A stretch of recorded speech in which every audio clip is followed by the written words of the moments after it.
So before we get started with today's review of the Super Mario Galaxy movie, I just wanted to mention that I'm planning on doing more movie reviews here on the channel. So I've been trying to watch more movies. It's something that I've kind of avoided throughout my life. I've been more into video games and TV shows and stuff, and movies just kind of have been something that I've avoided, honestly. So I'm trying to change that. I'm trying to watch more. And as a little motivation to kind of continue doing it, I'm going to be doing more movie reviews here on the channel. We're still going to have plenty of video game related content as well, of course, but there will be some movie reviews going up as well. Now, if you're really interested in movies and you want to hear more of what I have to say, I did start a brand new TikTok channel, which is going to be all about movies as well. I'm deciding to split this off from everything else because I've never really done movie content. There's a couple reviews on the channel here from, over the years, but I'm going to be doing a lot more. So on the TikTok, I'm going to be doing more movie reviews, a lot more than I will be doing here, because not every movie that I watch is going to need a 10 or 15 minute video dedicated to it. So there will be like 1 to 2 minute little segments on TikTok. I'll be getting suggestions from people on videos to watch there as well, so definitely check that out. There's a link down below. And with that said, let's get to it. So I saw the Super Mario Galaxy movie twice now. I actually watched it twice in less than 24 hours.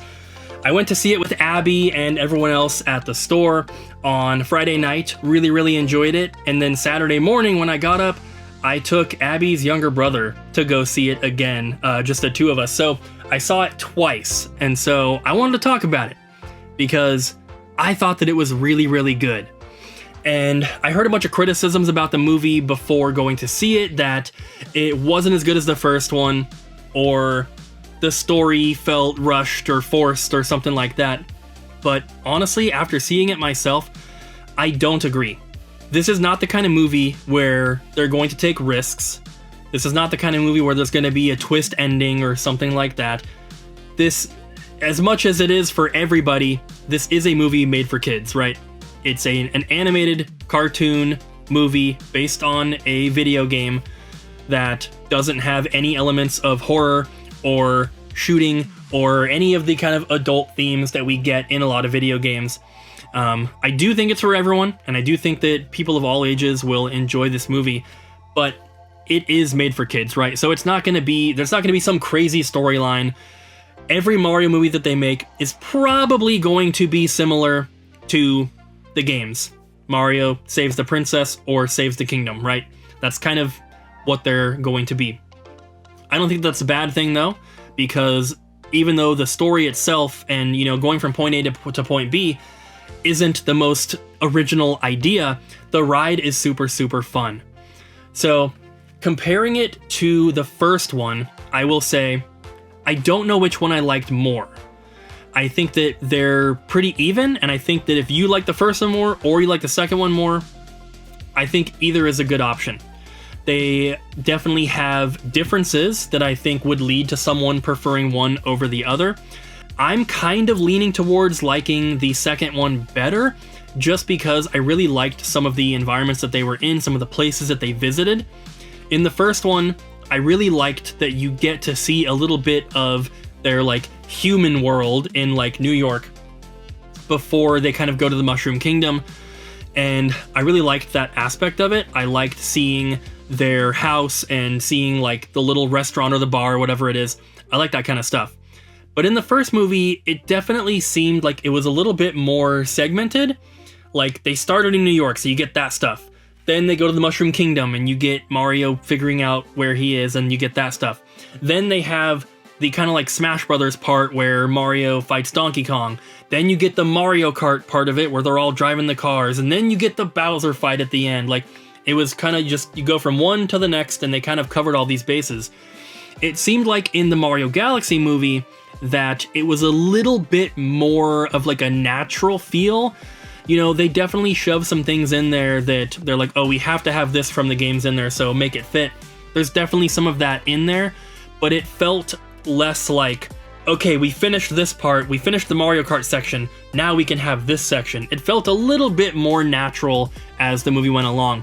My favorite part, or my favorite area that they visit, They go to, I think they call it like the outside galaxy, something like that.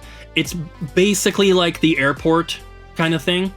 And then the little monkey, which is adorable, steals Toad's backpack of stuff and goes into like this underground, like an underground city. And Peach and Toad follow him down there. That's my favorite part. That area, they're in like some sort of kind of like a bar area, and all the enemy characters are there and everything, and it's kind of like this rough and tough area. And then they follow the monkey into like this casino area, which is like, it's like a weird anti-gravity kind of thing. Reminds me of like Mario Kart 8, where they can kind of like walk on the walls, and it's like the inside of a cube is this casino, and there's stuff on the ground, there's stuff on the sides, on the ceiling, on the foreground, like there's just stuff everywhere. And that part was really, really cool. That was probably my favorite like area in the movie that they visited. They introduced some new characters in this movie, which not really a spoiler at this point because they showed some stuff at the end of the first movie, but also in the trailers and everything. So yes, Star Fox is in this movie. You also have a little cameo from the Pikmin, which is great. Pikmin is my favorite Nintendo franchise, so it was really fun to see them exiting the ship. There was no Olimar, no Louie, nothing like that, but there were Pikmin, which was kind of cool. Yeah, there isn't really much to say about the actual story. It's kind of, you know, just to go over it real quickly. Basically, Rosalina is captured by Baby Bowser, and he is going to utilize her power to power this gigantic weapon that he built on this planet that he's having built, and they're going to use it to destroy the galaxy so that him and his daddy Bowser can basically rule everything. And Bowser has been captured by Mario, Luigi, and Peach, so he's shrunken down and he's kept at Princess Peach's castle. So he captures Rosalina, then he wants to go and you know, save his dad. Obviously, they can't let that happen, so Mario, Luigi, and Yoshi go off on an adventure to try to meet back up with Peach, because she left with a Luma and with Toad. They finally meet back up right before they leave with Star Fox, and he takes them there, and you know what happens. They save the princess, and they save the land, right? So nothing too special there. The movie, though, is really, really good. And I know that some people maybe don't love that it's being like animated and stuff by Illumination, which is the company that does like the Minions. But honestly, looking at this movie and seeing it on like a big screen, not watching it on Netflix or something, but seeing it at the movie theater and seeing it twice, I was able to pay attention to things that maybe I didn't see the first time around. And the detail in the animation is incredible. The movie is beautiful, of course, so is the first one. But something that I didn't necessarily notice in the first one was just how detailed everything was. In this second movie, in the Mario Galaxy one, I was really paying attention, but like, they have the little like sugar skull characters with the sombreros in like the first scene, and they're like woven hats. You can tell that every little fiber of the weave is real. It's not, you know, it's not like they modeled this hat and put the texture on it of like a weaved hat.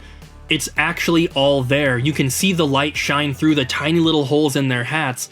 You can see the texture of the denim on Mario and Luigi's overalls, and you can see that sometimes it gets dirty. And that is super cool. Especially when Bowser is really tiny, he's like sitting on the front of Mario and Luigi's hats, and you can see the individual stitches of thread that make the little logo that's on the front of their hat. You can see all of those minute details, which I think is just so cool. And this is not something that's unique to the Mario movie, but when comparing it to something like any other video game movie, Sonic the Hedgehog or Mortal Kombat movies or whatever, you know, a lot of those are live action, of course, but there are some elements like Sonic is CG and he looks good, but I don't think he looks as good as anything in the Mario movie. And I appreciate that level of care and that level of detail that they put into it. And I know that that's probably just in part due to Illumination being a professional company, but also I do have a feeling that Nintendo was like, especially with the first movie, but continuing on, they knew that they had to make this the highest quality, best, most professional and special movie that they could, because they tried to do a Mario movie before and it failed horribly, and it caused Nintendo to not do another movie forever. So they're not taking any risks, and they're making sure that everything is done to the highest possible standard. And as a viewer, I appreciate that. I also wanted to mention all of the music and the sound effects in the movie are fantastic. The music is great. There's so many, and it's, you know, they don't just take the music from the games and just copy and paste it in there. There's all sorts of new arrangements. Obviously, the entire score of the movie was created for the movie specifically, with all the different scenes in mind, even just like little tiny things that fly by. Sometimes the music will change just slightly for just a bar or two, and they all mesh together so perfectly. The music is just incredible, but also the sound effects, and this was present in the first Mario movie as well.